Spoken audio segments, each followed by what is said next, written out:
Bonjour ma fille, qu'est-ce qui t'emmène à cette heure? Grand maître Azalakapaou, je suis venu vous voir. Ça ne va pas du tout. Qu'est-ce qui se passe? Je suis en train de perdre mon mari, il veut qu'on divorce.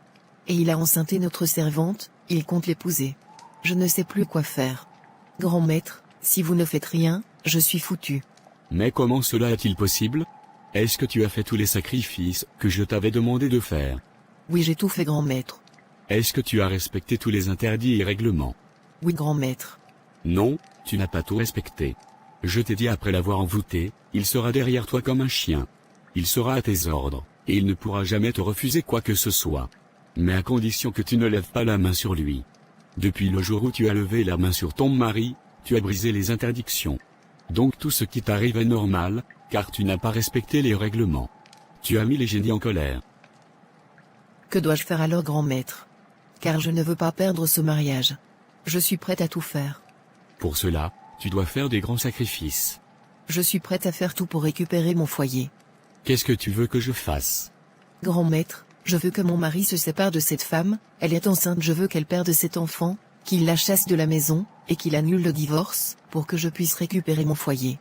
Tu veux qu'elle perde son enfant et que ton mari la chasse de la maison, c'est ça? Oui, et qu'il annule le divorce, pour que je puisse récupérer mon foyer, et que nous soyons comme avant. Considère que c'est déjà fait.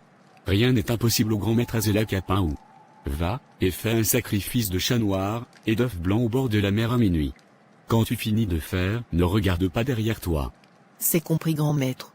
Merci beaucoup.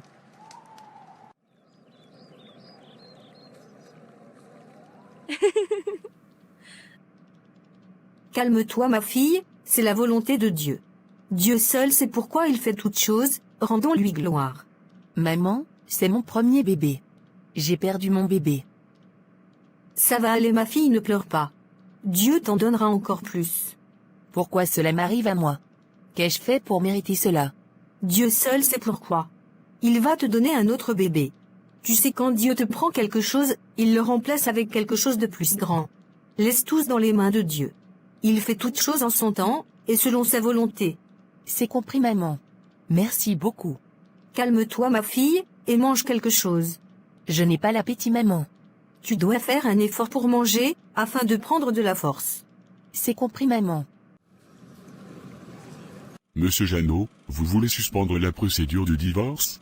Oui, monsieur l'avocat, j'ai besoin d'un peu de temps pour réfléchir. N'est-ce pas vous qui me disiez d'accélérer la procédure afin qu'on puisse obtenir le divorce? Oui, mais j'ai changé d'avis.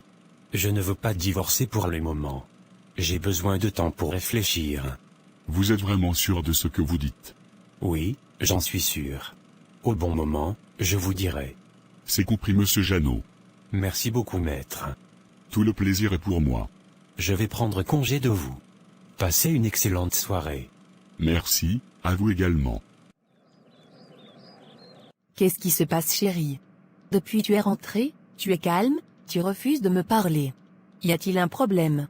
Il n'y a pas de problème, je n'ai juste pas envie de parler, c'est tout. Ces temps-ci, tu es devenu si bizarre avec moi, tu as complètement changé. Si je t'ai fait quelque chose de mal, dis-le-moi. Non, tu ne m'as rien fait. Alors, pourquoi tu agis comme ça ces temps-ci?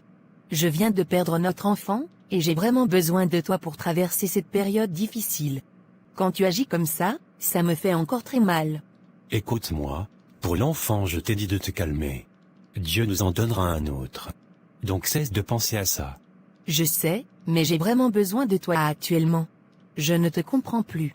Je suis fatigué, je vais dans la chambre pour me reposer. D'accord, ce n'est pas grave, fais comme tu veux.